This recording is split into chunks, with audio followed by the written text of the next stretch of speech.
कर्ण मानते थे कि मनुष्य की पहचान उसके जन्म से नहीं बल्कि कर्मों से होती है। वे सच्ची मित्रता के पक्षधर थे और जीवन भर दुर्योधन के प्रति अपनी निष्ठा निभाई। उनका विचार था कि सच्चा योद्धा कभी भी अपने धर्म, दानशीलता और स्वाभिमान से समझौता नहीं करता। उन्हें पता था कि वे अधर्म के पक्ष में हैं, लेकिन उन्होंने अपने मित्र के प्रति कर्तव्य को सर्वोपरि रखा। कर्ण का मानना था कि कठिनाइयों से हार मानने वाला व्यक्ति कभी सच्चा योद्धा नहीं बन सकता। मैं हूं आपकी दोस्त वर्षा और आशा करती हूं आप सभी बहुत अच्छे से होंगे। एक बार फिर से लेकर हाजिर हूं शिवाजी सावंत का लिखा हुआ कर्ण पर आधारित उपन्यास मृत्युंजय। अगर आपको यह उपन्यास पसंद आता है तो हमारे कमेंट बॉक्स में अपने विचार हमसे साझा अवश्य कीजिए, हमें प्रतीक्षा रहेगी। तो चलिए चलते हैं बिना किसी देरी के इस उपन्यास के अगले भाग की ओर। दूसरे दिन ही मैं और शोण दोनों हस्तिनापुर से चल दिए। यात्रा बहुत लंबी थी, इसलिए हमने 2 श्वेत घोड़े लिए। हम दोनों को ही अब अश्वारोहण का अच्छा अभ्यास हो गया था। मुझे तो सब प्राणियों में अश्व बहुत ही अच्छा लगता था। वह कभी नीचे नहीं बैठता था। सोते समय भी वह खड़े खड़े ही एक पैर के खुर को मोड़कर नींद ले लेता है। अश्वों के सभी स्वभाव का मैंने बड़ा सूक्ष्म निरीक्षण किया था। कितना ही उच्छृंखल क्यों न हो, उसको वश में कैसे किया जाता है यह भी मैं अब अच्छी तरह जान गया था। और फिर वह हमारा पीढ़ी दर पीढ़ी चला आता हुआ व्यवसाय था। प्रत्येक को अपने व्यवसाय में प्रवीण होना ही चाहिए। संजय काका ने सारथी के रूप में यह जो उपदेश दिया था उसको मैं कैसे भूल सकता था। हम लोग हस्तिनापुर की सीमा से बाहर निकले। वसंत ऋतु के दिन थे वे। चारों ओर भिन्न भिन्न रंगों के फूल सुशोभित थे। बाबा के वृक्ष छोटे पीले फूलों से लदे हुए थे। खैर के वृक्ष हल्के लाल फूलों से भरे हुए थे। अंजनी के वृक्षों पर नील कुसुम सुशोभित हो रहे थे। उन समस्त वृक्षों पर प्रकृति देवता की इतनी कृपा दृष्टि देखकर पलाश शायद अत्यधिक क्रुद्ध हो उठा था। उसका संपूर्ण शरीर रक्तवर्णी लाल सुमनों से आच्छादित था। यही कारण था कि सभी वृक्षों में वह अकेला ही अत्यधिक आकर्षक दिख रहा था। उन समस्त पुष्पों की एक सम्मिश्रित सुगंध वातावरण में तैर रही थी। शयेन, क्रोंच, भारद्वाज, कोकिल, कपोत आदि भिन्न भिन्न प्रकार के पक्षियों के सम्मेलन का तो यह समय था ही। अपने अपने गीत वे पंचम स्वर में गा रहे थे। वसंत। वसंत का अर्थ है प्रकृति देवता की स्वच्छंद रंग पंचमी। वसंत अर्थात एक दूसरे का हाथ पकड़े खड़े हुए सप्त स्वरों के खिलाड़ियों का कबड्डी संघ वसंत है। काल के बाड़े में अटका हुआ निसर्ग देवता के अतल सी वस्त्र का एक सुंदर धागा, अथवा वर्षा ऋतु में चंचल वर्षा ने अपनी निरंतर गिरती धाराओं की उंगलियों से वर्षा ऋतु को जो गुदगुदी की थी उसे हंसी आने के कारण इधर उधर पैर पटकते समय नीचे गिरा हुआ उसके पैर का सुंदर नुपुर। छी, किसी तरह भी उसका वर्णन नहीं किया जा सकता। वसंत तो बस वसंत ही है। निसर्ग देवता के मनोहर रूपों को देखते हुए हम अपनी यात्रा कर रहे थे। रात होने पर समीप ही किसी नगर में ठहर जाते। इसी प्रकार 8 दिन बीत गए। अनेक नदियां और पर्वत पार कर हम 9वें दिन प्रयाग पहुंचे। प्रयाग, यहाँ गंगा, यमुना और सरस्वती इन तीनों नदियों का संगम था। यहाँ से चंपानगरी अब केवल 25 योजन दूर रह गई थी। संगम पर जाकर तीनों नदियों का मिलन एक बार देखने की इच्छा से हमने नगर में प्रवेश करते ही अपने घोड़ों को संगम की ओर मोड़ दिया। संध्या का समय था। हम संगम पर आए। मथुरा की ओर से यमुना आ रही थी। कांपिल्य नगर की ओर से गंगा प्रवेश कर रही थी और अयोध्या की ओर से सरस्वती दौड़ रही थी। तीनों के जल के 3 भिन्न भिन्न प्रवाह स्पष्ट दिखाई पड़ रहे थे। गंगा का जल एकदम श्वेत शुभ्र, यमुना का कुछ काला सा और सरस्वती का कुछ लाल सा। उन तीनों के मनोभाव भिन्न भिन्न थे, लेकिन फिर भी वे तीनों एक दूसरे के हाथ पकड़कर सागर से हिलने जा रही थीं। वह भी आगे केवल एक ही सुंदर नाम गंगा धारण कर कर। उस त्रिवेणी संगम को देखते हुए मेरे मन में एक विचार कौंध गया। जो बात प्रकृति ने इन नदियों को सिखा दी थी उसको मनुष्य को सिखाना वह कैसे भूल गई। मनुष्य जाति के तथा ऊंच नीच के झूठे विचारों के प्रवाह एक दूसरे के विरुद्ध क्यों बहाता है। ये प्रवाह किस समुद्र में जाकर मिलेंगे। भेद के इस विशाल छिद्र से आखिर क्या निकलेगा। विनाश ही तो। एक दूसरे को समझ समझाकर मनुष्य भी हाथ में हाथ लेकर अपने सभी बहावों को प्रवाह कर दे तो परंतु यह संभव नहीं है, क्योंकि नदियां नदियां होती हैं और मनुष्य मनुष्य होते हैं। शायद मानव ही इस संसार में एकमात्र है जो अपनी मूर्खता से अपने ही विनाश के गड्ढे खोदा करता है। मैंने उन तीनों नदियों के इकट्ठे जल में से एक अंजलि भरी और उसका सूर्यदेव को अर्घ्य देता हुआ मन ही मन बोला, देव, जो सहन शक्ति इन तीनों नदियों में है वही मुझको दीजिए। मुझको ऐसी बुद्धि दीजिए जिससे मैं अन्य जनों को अच्छी तरह समझ सकूं। मेरे मन को अहंकार कभी स्पर्श भी न कर सके। अश्वों को पानी पिलाकर हम नगर में जाने के लिए मुड़े। घोड़ों की रश्मियां हाथ में लिए हम चले जा रहे थे। कुछ स्त्रियां पानी लेकर नगर की ओर लौट रही थीं। मैं पश्चिमी क्षितिज की ओर देखता हुआ चल रहा था। इतने में ही शोण के अश्व ने पानी लेकर लौटती हुई एक स्त्री की गर्दन में पीछे से अपने फड़कते हुए होठ लगा दिए। उसके शीतल स्पर्श से वह स्त्री घबरा गई। चीख मारकर उसने सिर पर रखा हुआ घड़ा फेंक दिया। वह घड़ा मेरे पैरों पर आकर गिरा और फूट गया। मेरा उत्तरीय भीग गया। वह स्त्री घबरा गई। मेरी ओर देखकर तो उसकी घबराहट और अधिक बढ़ गई। क्षण भर उसने अपने पलक जल्दी जल्दी झपकाए। उसका पलक झपकाना मुझको बड़ा अच्छा लगा। फिर वह अपने पैर के अंगूठे से धरती को रेतती हुई सिर झुकाकर चुपचाप खड़ी रही। घड़े का पानी उसके शरीर पर भी फैल गया था। इससे उसका वस्त्र जगह जगह उसकी देह से चिपट गया था। संगम की ओर से आने वाली हवा के झोंके के साथ उसके केशों की बिखरी हुई 4-5 लटें इधर उधर उड़ रही थी। बहुत से केश पानी से भीगकर गालों से चिपट गए थे। उसका रंग केवड़े की तरह एकदम पीला था। मैं पहली बार ऐसी सुंदर स्त्री को देख रहा था। अपने अंगों को सिकोड़कर वह ऐसे खड़ी थी जैसे आंधी में अपने घोंसले में अपने पंखों को समेटकर कोई पक्षिणी बैठी हुई है। मैं शोण से कुछ कहने जा रहा था कि इतने में उसकी एक सखी आगे बढ़कर झुककर बोली, महाराज क्षमा कीजिएगा, इसकी असावधानी के कारण आपके वस्त्र भीग गए हैं। मैं महाराज हूं? यह किसने कहा? मैं कर्ण हूं।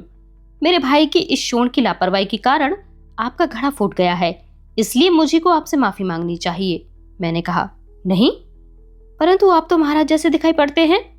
वह घबरा कर बोली, नहीं, मैं सूत पुत्र हूं, चंपा नगरी के अधिरथ राज्य का ज्येष्ठ पुत्र। सूत पुत्र? तब तो फिर यह भी सूत कन्या है। वह उस सुंदर स्त्री को बाह पकड़कर आगे खींचती हुई बोली, सूत कन्या? मैंने आश्चर्य से पूछा, क्योंकि ऐसा सौंदर्य हमारे कुल में कैसे संभव हो सकता था। जी हाँ, प्रयाग के सर्वश्रेष्ठ सारथी सत्यसेन की बहन वृषाली। मैंने उसी ओर देखा। उसने अभी तक अपना मुंह ऊपर उठाया ही नहीं था। रात दिन युद्धशाला में शिक्षण प्राप्त करने वाला मुझ जैसा जंगली व्यक्ति स्त्री के संबंध में भला क्या कह सकता था। परंतु उसको देखते ही मुझको बड़ी तीव्रता से यह अनुभूति हुई कि स्त्री विश्वकर्मा का अपनी पहली सुख निद्रा में धीरे से छोड़ा हुआ निश्वास है। सूर्यदेव ने आकाश में जैसे गुलाबी रंग का घड़ा ही फोड़ दिया था। किस लिए इतने आनंदित हुए थे वे? मुक्त हस्त होकर बिखर गए उसके गुलाबी रंग को देखते हुए मैंने शोण से कहा, शोण, चल देर हो रही है। चलने से पहले यूं ही मन बहलाने के लिए मैंने उस फूटे हुए घड़े के खपरे का एक टुकड़ा उठा लिया। दूसरे दिन हमारे अश्वों ने चंपा नगरी की सीमा में प्रवेश किया। नगर के बाहर का वह विशाल पठार आया। उसके दर्शन से मेरे मन की बावी में से स्मृति की चींटियां इधर उधर नाचने लगी। 6 वर्ष पहले इसी पठार पर एक उन्मत्त वृषभ से मेरी टक्कर हो गई थी। उस समय मैं मूर्छित हो गया था। यदि वैसा ही कोई वृषभ इस समय मेरे सामने आकर खड़ा हो जाता तो मुझको पूरा विश्वास था कि मेरी पुष्ट भुजाएं उसको इस तरह रोक लेती कि वह तिल भर भी इधर उधर न हिलने पाता। हम लोग पर्णकुटी के द्वार पर आए। घोड़ों की टापों की आवाज सुनकर राधा माता पर्णकुटी से बाहर आई। हम लोगों को देखते ही प्रसन्नता से उसका मुख कमल खिल उठा। उसके सभी क्रियाकलाप हड़बड़ी में होने लगे। वह झटपट भीतर गई और एक थाल में जलते हुए कुछ अंगारे रख लाई। मैंने देहली पर खड़े ही खड़े उससे पूछा, जाते समय तो चांदी की एक पेटिका दी थी, अब ये अंगारे किस लिए लाई हो? कुछ न कहकर उसने मुट्ठी में लगी मिर्चें उन अंगारों पर डाल दी। थाली हमारे चारों ओर फिराई। मिर्च की उग्र गंध से शोण को खांसी आ गई। वह उस थाली को बाहर ले जाकर दूर पलट आई। 5 वर्ष बाद मैंने अपनी पर्णकुटी में पैर रखा, परंतु भीतर जाते समय दरवाजे की चौखट से मस्तक धड़ाक से टकराया। कितना ऊंचा हो गया है रे कर्ण?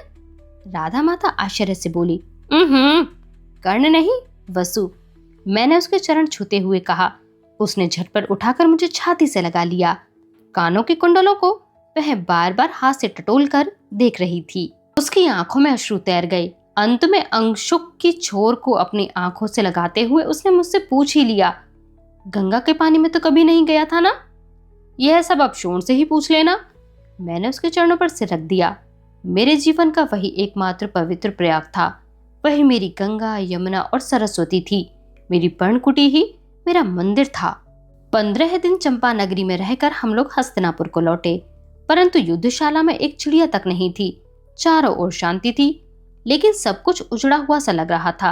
वास्तव में इस समय तो यहाँ युद्धशाला में शस्त्रों की झंझनाहट होनी चाहिए थी। फिर आज ही यहाँ ऐसा क्यों हुआ है? राजनगरी में कोई अशुभ घटना तो नहीं घटी है? संदेह का कछुआ बार बार अपनी गर्दन बाहर निकालने लगा। हमने युद्धशाला में घोड़े बांध दिए। मैं विचार कर रहा था कि राजभवन गए बिना इस सामसूम का रहस्य समझ में नहीं आएगा। इतने में ही महाद्वार से भीतर आता हुआ अश्वत्थामा मुझको दिखाई दिया। जैसे ही वह मेरे पास आया, मैंने उससे पहला प्रश्न किया, अश्वत्थामा, आज यह संपूर्ण युद्धशाला इस तरह सुनसान क्यों है? समस्त योद्धा नगर से बाहर गए हुए हैं। उसने उत्तर दिया, किस लिए? स्पर्धा का अखाड़ा तैयार करने के लिए। स्पर्धा? कैसी स्पर्धा? सभी योद्धाओं की, सभी शस्त्रों की, यहाँ की शिक्षा की अंतिम कसौटी। इसमें जो सर्वश्रेष्ठ होगा उसको सारा हस्तिनापुर वीर का सम्मान देगा। राजमाता उसको कुमकुम तिलक लगाएंगी। नगरजन हाथी पर उसका जुलूस निकालेंगे। कब होंगी ये स्पर्धाएं? मैंने उत्सुक होकर पूछा। आगामी वसंत पूर्णिमा को। आज ही अमात्य वृषवर्मा ने सभी देशों के राजाओं को आमंत्रण भेजे हैं। युद्धशाला का यह अखाड़ा तो बहुत छोटा रहता, इसलिए नगर के बाहर एक भव्य अखाड़ा तैयार किया जा रहा है। विगत 15 दिनों से सब वही हैं, अहर्निश अथक परिश्रम कर रहे हैं। स्पर्धा केवल 8 दिन बाद? गुणों अवगुणों की खरी कसौटी तो अब मिलेगी। स्पर्धा अर्थात गुणों अवगुणों का मूल्यांकन करने वाली तुला। ठीक है, अब यह हस्तिनापुर जान पाएगा कि कौन कौन किस किस विधा में निपुण है। अब गुरु द्रोण के उस लाडले शिष्य की, अर्जुन की कृत्रिम प्रतिष्ठा का घड़ा उस अखाड़े में धड़ाम से फूटेगा। गुरु द्रोण के अतिरिक्त इस जगत में और भी कुछ है, इसका तो शायद उसको पता ही नहीं था। स्पर्धा का निष्पक्ष न्यायाधीश ही उसकी योग्यता का प्रमाण पत्र उसको दे देगा। प्रत्येक स्थान पर अपना ही ढिंढोरा पीटने वाले अहंकारी अर्जुन, अब तुझे पता चल जाएगा कि लोकप्रियता की जिस भूमि पर तू खड़ा है वह कितनी पोपली है। गुरु द्रोण की छाया में पले हुए कुकुर मुत्ते, अब तुझे ज्ञान हो जाएगा कि तेरे गुरु से मेरे गुरु सहस्त्र गुणा श्रेष्ठ हैं। मेरा मन विचारों का जाल बुनने लगा। युद्धशाला में आज तक जो घटनाएं घटित हुई थी, उनका काला धागा मन के हाथ में था। यह स्पर्धा अवश्य होनी चाहिए। वे 8 दिन मुझको 8 युगों की तरह लगने लगे, क्योंकि विगत 6 वर्षों से उस अर्जुन ने मेरा मार्ग अवरुद्ध कर रखा था। मुझे अकेले का ही नहीं, बल्कि सभी का। इसलिए तो गुरु द्रोण को किसी अन्य की ओर ध्यान देने का अवकाश नहीं मिला था। 1-2 नहीं, पूरे 6 वर्षों तक उन्होंने उपेक्षा की अग्नि मेरे कोमल मन के अंकुरों को जलाकर राख कर दिया था। मेरे स्थान पर यदि कोई और होता तो इस हस्तिनापुर को तथा हस्तिनापुर की आत्म प्रशंसा से संचित इन समस्त पोखरों को ठुकराकर वह उद्वेग के मारे कब का चलता बना होता। बड़े कष्टों से इस उफान को मैंने आज तक दबा कर रखा था। मैं जानता था कि संसार में भीख मांगने से कुछ नहीं मिला करता। मुझे बिल्कुल ही भुला देने वाले उन गुरु शिष्यों को मैं दिखा दूंगा कि हस्तिनापुर में कर्ण अभी जीवित है। गुरु द्रोण अब जान जाएंगे कि हीरा समझकर उन्होंने जिसको छाती से लगाया था वह अर्जुन केवल चकमक का एक पत्थर है। क्योंकि मैं भी शिष्य था, मेरी भी इच्छा होती थी कि कोई मेरी पीठ पर हाथ फिराकर मुझको शिक्षा दे। मेरी भी इच्छा होती थी कि कोई मेरे कौशल का भी वर्णन करे, परंतु यह मुझको नहीं मिला था। मुझको मिली थी केवल घोर उपेक्षा। किंतु कभी कभी बुराई से ही अच्छाई निकलती है। इस नियमानुसार एक बात अवश्य बहुत अच्छी हो गई थी। इस उपेक्षा से ही मुझको तेजस्वी गुरु की प्राप्ति हुई थी। साक्षात सूर्यदेव को मैंने गुरु बनाया था। विगत 6 वर्षों से प्रातःकाल 4-4 घड़ी तक में एकटक उनकी ओर देखता रहता था। विगत 6 वर्षों से वे भी बड़ी ममता से अपनी सुनहली उंगलियां मेरी पीठ पर निरंतर फेरते आ रहे थे। जीवन का तेजस्वी तत्व ज्ञान उन्होंने चुपचाप बता दिया था। मेरे हृदय के कुंभ को अपने दिव्य तेज से उन्होंने आकंठ भर दिया था। गुरुदेव, यदि इस स्पर्धा में मैं यशस्वी हो गया तो गुरु दक्षिणा के रूप में मैं आपको क्या दूंगा? इस विश्व के एक एक कोने को प्रकाशवान करने वाले आप जैसे तेज के धाम को मैं क्या ही दे सकता हूँ। देने योग्य अपना कुछ मेरे पास है तो बस यह शरीर ही है, और वह मैंने उसी दिन आपके अधीन कर दिया था जिस दिन मैं आपका शिष्य हुआ था। शोण को लेकर मैं अश्वत्थामा नगर के बाहर स्पर्धा के उस अखाड़े में पहुंचे। सभी शिष्य योद्धा उस अखाड़े को सुसज्जित करने के लिए अविराम परिश्रम कर रहे थे। अब लगभग सभी तैयारियां हो चुकी थी। कितना भव्य था वह अखाड़ा। उसने गोलाकार एक योजन स्थान घेर रखा था। मध्य भाग में प्रत्येक शस्त्र विभाग के अलग अलग एक अखाड़ा था। उन उप अखाड़ों की संख्या 13 थी और वे सभी प्रकार के शस्त्रों से सुसज्जित थे। पूर्वी महाद्वार की ओर गदा, खड्ग, भाला, चक्र और प्रास, इनके 5 अखाड़े थे। पश्चिम की ओर भुशुंडी, तोमर, पट्टिश और शूल के 5 अखाड़े थे। दक्षिण की ओर अश्वारोहण और गजारोहण के लिए विशाल मैदान था। उत्तर की ओर मल्लों के लिए तथा द्वंद्व युद्ध के लिए एक अखाड़ा था। उसमें तक्र और चंदन के तेल में सनी हुई विशेष लाल मिट्टी डाली गई थी जो मगधों के राज्य से लाई गई थी। धनुर्विद्या का भव्य उप अखाड़ा ऐसे स्थान पर बनाया गया था कि अखाड़े में कहीं से खड़े होकर उसको देखो, वह ठीक मध्य में दिखाई पड़ता था। उस अखाड़े में धनुर्धर के लिए 20 हाथ ऊंचा और 20 हाथ लंबा संगमरमर का एक चबूतरा था। उसके लिए पत्थर निषदों के राज्य से मंगाए गए थे। उस चबूतरे पर कौरवों का त्रिकोणी भगवा ध्वज नीले आकाश को चुनौती देता हुआ फहरा रहा था। पत्थर के चबूतरे पर गुरुवर द्रोण निर्णायक के रूप में स्पर्धा समाप्त होने तक खड़े रहेंगे। इसी स्पर्धा में जो सर्वश्रेष्ठ सिद्ध होगा उसके कंठ में वे सुवर्ण धागों से गूंथी गई नील कमलों की सम्मान सूचक माला डालेंगे। सारा नगर सजे हुए हाथी पर अंबारी में बैठा कर उसका जुलूस निकालेगा। राजमाता उसको केसर का तिलक लगाकर आदर से उसकी आरती उतारेंगी। हस्तिनापुर के सर्वश्रेष्ठ वीर के रूप में वह समस्त आर्यावर्त में गौरव पाएगा, आदर प्राप्त करेगा। उस अखाड़े के चारों ओर प्रेक्षकों के लिए गोलाकार स्थान था। पूर्व की ओर राजकुल के लोगों के लिए ऊंचे स्थान पर प्रशस्त आसन तैयार किया गया था। उनके मध्य में पितामह भीष्म का आसन स्थित था। उसके दाएं ओर विदुर का और बाएं ओर महाराज धृतराष्ट्र का आसन था। उन सब आसनों की बाईं ओर प्रशस्त तंबू ताना गया था। उसमें झिलमिलाते हुए वस्त्रों के पर्दे लगाए गए थे। उसमें राजस्त्रियों के बैठने की व्यवस्था थी। उस अखाड़े को देखने के लिए नगर के लोग अपने दैनिक कार्य को छोड़ छोड़ कर आ रहे थे। उस भव्य अखाड़े को देखकर वे सभी दांतों तले उंगली दबा रहे थे। वे लोग आपस में चर्चा करते, कुरुवंश के किसी भी राजा के राज्यकाल में इतना विशाल अखाड़ा बनाए जाने की बात नहीं सुनी गई है। सर्वश्रेष्ठ वीर होने का सम्मान कौन प्राप्त करेगा? भीम, अर्जुन, दुर्योधन या दुशासन? हम लोग लौटने ही वाले थे क्योंकि 100 योजनों की यात्रा कर अभी चंपा नगरी से आए थे। लेकिन अश्वत्थामा बोला, कर्ण, सभी शिष्य योद्धाओं ने यह क्रीड़ांगण सज्जित करने में कुछ न कुछ योगदान किया है। तुम दोनों ने क्या किया? तुम बताओ क्या करें? आश्रम कुमार होने के कारण कार्य का संविभाजन करने का दायित्व उसके ऊपर था। वह मुझको यूं ही छोड़ने वाला नहीं था। वह विचार करने लगा, क्योंकि हमारे करने योग्य कोई कार्य बचा ही नहीं था।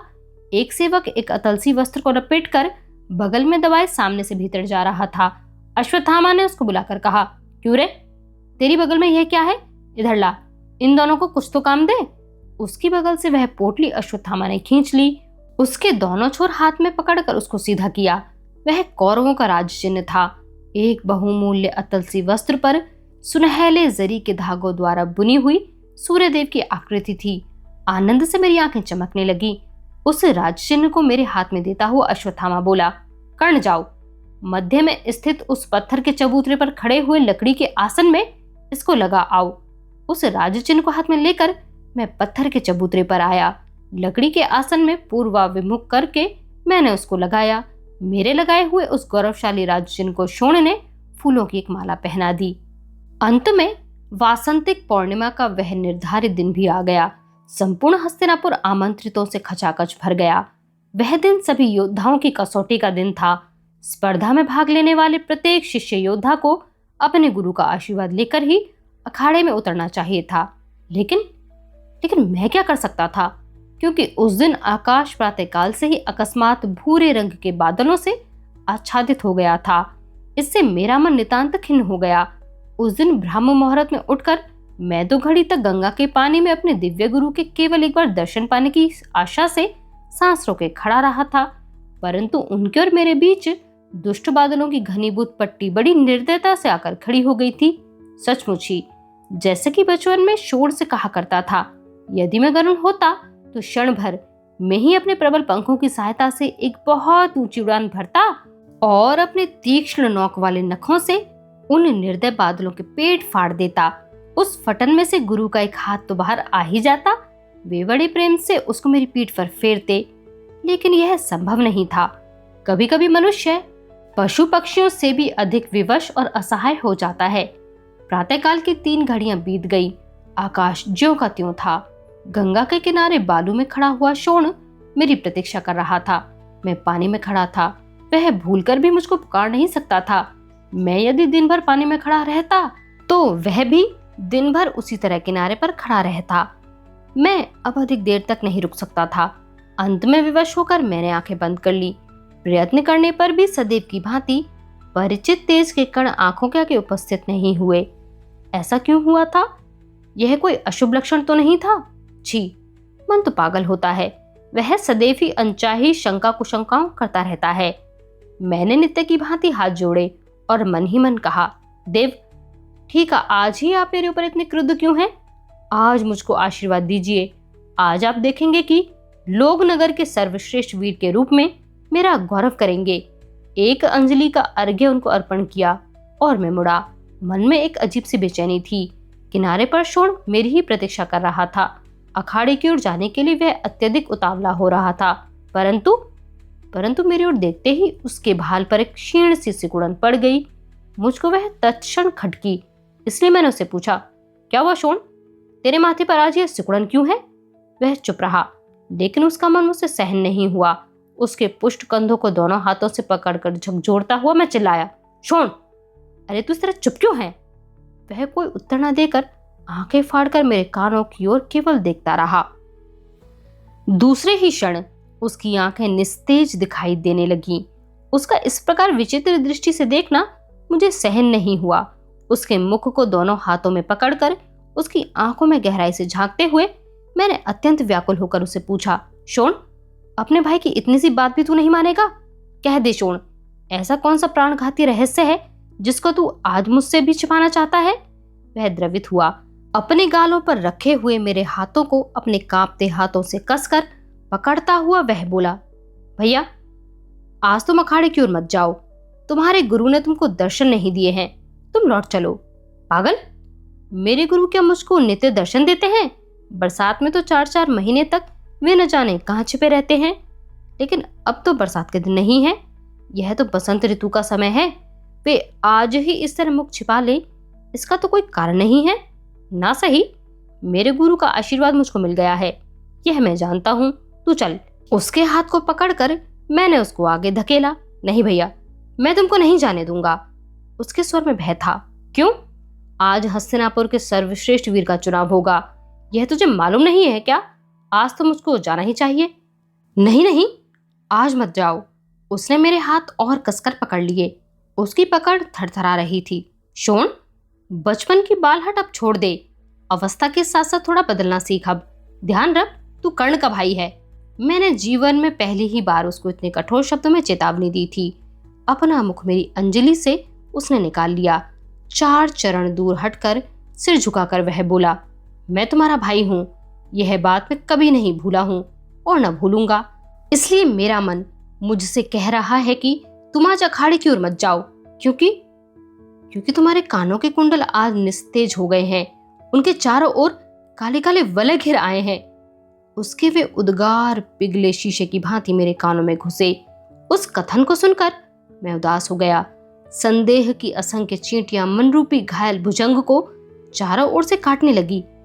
मेरे कुंडल आज क्यों काले पड़ गए हैं? आकाश आज मेघाच्छादित क्यों है?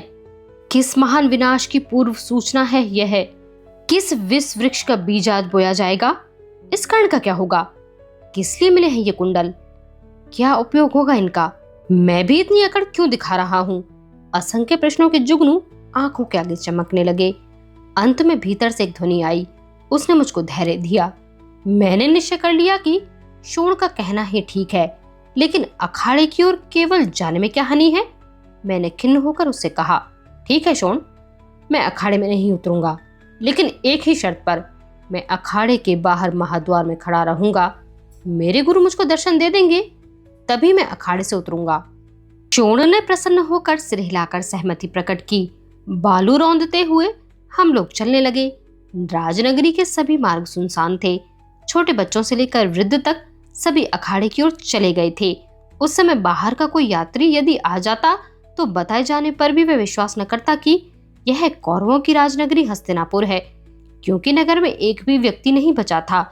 मेघाच्छादित आकाश के कारण हस्तिनापुर ऐसा लग रहा था जैसा कि बलि देने से पहले झोंपड़ी में बंद मुर्गा दिखाई देता है। लोग अखाड़े के पास आए।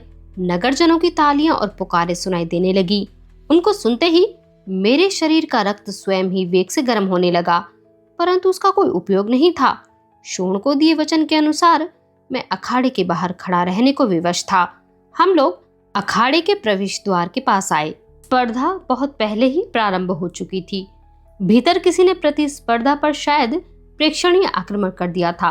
निरंतर तालियां बज रही थी। मेरे पराक्रम के लिए उत्सुक मन की अवस्था पिंजड़े में बंद बाघ जैसी हो गई। देहरूपी पिंजड़े को तोड़ने के लिए वह चारों ओर से आघात करने लगा। जिसने गाय को तो देख लिया है, लेकिन जिसके गले में कंठ बंधन पड़ा हुआ है, ऐसे बछड़े की तरह वह तड़पने लगा। बड़े कष्ट से स्वयं को रोकते हुए मैंने शोण से कहा, तुम भीतर जाओ, मैं यही रुकता हूँ। वह एकदम रुक गया। उसने सोचा होगा कि उसके पीछे मैं भी तुरंत भीतर पहुंच जाऊंगा। उसके कंधे पर हाथ रखकर मैंने उससे कहा, शोण, विश्वास करो, मैं भीतर नहीं जाऊंगा। यह कर्ण का कथन है, जाओ। वह मेरे कानों की ओर देखता हुआ भीतर चला गया। आज का भाग यहीं पर समाप्त होता है। आगे क्या होगा? कर्ण अपना वचन तोड़कर क्या अखाड़े में प्रवेश करेगा या सूर्य उसे अपने दर्शन देंगे? यह सब जानने के लिए बने रहिए हमारे साथ। हमें सुनते रहने के लिए आप सभी का बहुत शुक्रिया। अंत में एक बात और कहना चाहूंगी, कमेंट बॉक्स में हमें लिखकर अपनी राय जरूर बताएं।